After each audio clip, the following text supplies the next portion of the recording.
Walk us through some of the process that you got going on here on these pot calls, because it looks like it's a lot of detail, a lot of work on it. How do you get started on it first? So what I do is I have a hole saw that I cut this out.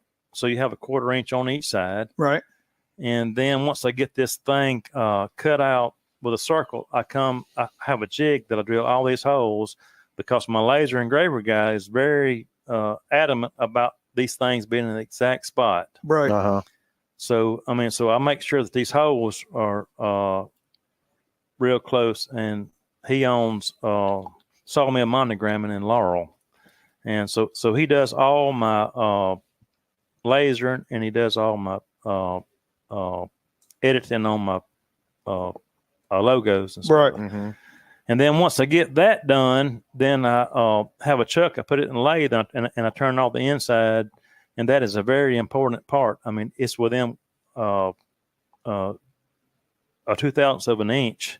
I mean, so all this stuff has got to be perfect on the inside. Oh yeah. Mm-hmm. I mean, for the sound. So once I get the inside turned, I normally turn about 20 or 30 at a time on the inside, and then I turn the outside. And then once I get the outside done, then I do the finishing product, seal it. And then once I get it sealed, then I carry it to the laser engraver, and then he puts my Rocky Creek custom calls on there. And then whatever you want on there, I mean, for your logo, as long as it's legal. Yeah. I mean, it's not registered unless I have written permission, like like Realtree. So what about this? How you put the slate? You mentioned glass and all kinds of stuff like that. So once I have this turned and I have the engraved, this thing has a pedestal on the inside.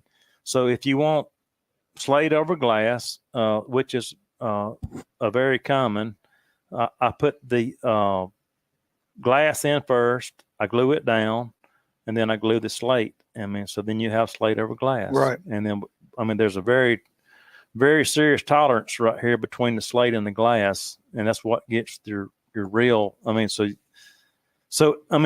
if I make 3 of them, they're going to sound pretty close to being the same. Mm-hmm. But there's a possibility that you're going to get a piece of wood that's very hard, and it will distinctly be better than the other 3 calls that I just made. I mean, so that's what people are looking for, is that very distinct call that nobody else has. Mm-hmm. So I'm saying 1 out of 4 you'll have that. I mean, you're gonna have a call that's gonna sound awesome. Okay. Yeah.